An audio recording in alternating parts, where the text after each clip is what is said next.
Ini Mas siapa ini, Mas? Dengan Bagus di Tangerang, Mas. Oke, Mas Bagus. Silahkan langsung pertanyaannya, Mas Bagus. Ya, Assalamualaikum warahmatullahi wabarakatuh. Izin bertanya, Buya. Waalaikumsalam warahmatullahi wabarakatuh. Masya Allah, silakan. Pada saat di Yaumul Hisab kelak, apakah manusia akan mendapatkan rapot yang mencatat segala amal baik dan buruk selama hidupnya di dunia, Buya?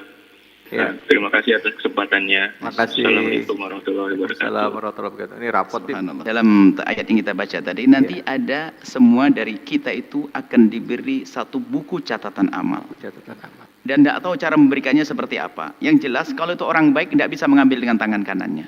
Masya Allah. Hanya bisa diambil dengan tangan kirinya. Langsung di saat dia mengambil dengan tangan kirinya, mukanya langsung muka hitam. Karena sudah takut kalau dia itu, berarti saya ini menjadi orang sengsara. Allah. Ini ada. Jadi itu pembagian amal nanti.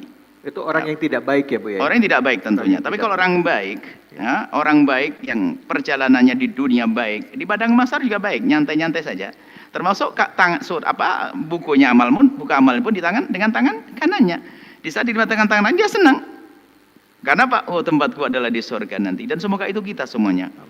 Nah, yang perlu kita pahami bahasanya rentetan itu kok ada itu untuk apa sih itu semuanya? Ya. Muqaddimah siksa di akhirat nanti dan muqaddimah keindahan. Orang kalau nerima rapotnya saja itu belum dapat kerjaan kalau kita lagi lulus kuliah. Senang atau tidak? Iya. Senang, itu adalah kabar gembira. Wah, rapot lulus, prestasi, padahal belum dapat kerjaan. Belum. Nah, gitu. Jadi begitulah Allah buat cerita buat kita. Dan itu lain di saat penerimaan rapot itu, kemudian juga penghitungan amal, kemudian juga penimbangan amal, itu semuanya beda ceritanya. Ya. Episode yang berbeda dia. Itu perjalanan yang harus kita lewati. Bismillah. Dan semua itu bagi orang yang punya dosa itu menakutkan terus. Anggap saja itu pos kalau kita di sebuah perjalanan. Ada pos hisab, ada pos mizan, ada pos pembagian buku dan pos-pos begitu sampai ahli surga kita, ahli surga masuk surga. Seperti itu. Masya Allah. Masya Allah. Semoga Allah memberikan catatan amal kita. Amin. Yang bisa kita terima dengan tangan kita, tangan kanan kita. Masya Allah. Amin ya Allah. Bu ya, mungkin sambil menjawab pertanyaan saya tadi, mungkin tidak kita bertobat dan juga mungkin bisa disimpulkan juga dengan tema kita kali ini, Bu ya. Intinya begini, wahai para perindu ridha Allah. Hisab ini menyeramkan semuanya. Keadaan di padang mahsyar menyeramkan. Cuman kuncinya yang sudah kita bahas pada pertemuan yang dulu, waktu kita mati. Ya. Pertemuan beberapa waktu yang lalu kan kita bahas masalah kematian. Ya. Jadi asalkan orang menyiapkan di saat mati dengan amal baik dan sebagainya, maka setelah itu akan enteng semuanya. Maka ini harus kita waspadai, kita ini di dunia punya amal baik atau tidak. Nah, kalau orang punya banyak dosa, Allah Maha Kasih segunung. Orang tadi sampaikan dia pekerjaannya haram, zalim, anggap saja kayak kelas Fir'aun deh. Atau saja.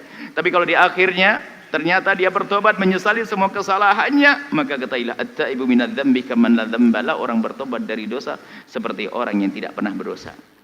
Tandanya apa? Kalau dia sadar dia segera. Tapi orang berkata, aku mau tobat nanti aja. Oh, nggak bakal tobat orang begitu. Itu beda karena dia sendiri kurang yakini akan adanya siksa itu. Kalau mengatakan tobat mah nanti aja, berarti menganggap bahwasanya siksa ringan. Jadi orang tobat itu makanya nggak bisa diduga-duga. Dia rela meninggalkan pekerjaannya demi keridhaan Allah, kan begitu. Dia rela meninggalkan pekerjaannya demi kesenangan di akhirat. Nah, itu makanya jangan menunda tobat.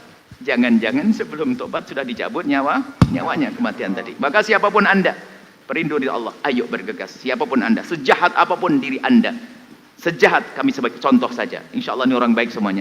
Sejahat apapun diri kita, ingat Allah Maha Pengampun. Jangan menunda esok hari. Saat ini, detik ini, aku harus kembali kepada Allah. Amin ya Allah. Alhamdulillah. Baik ya Allah.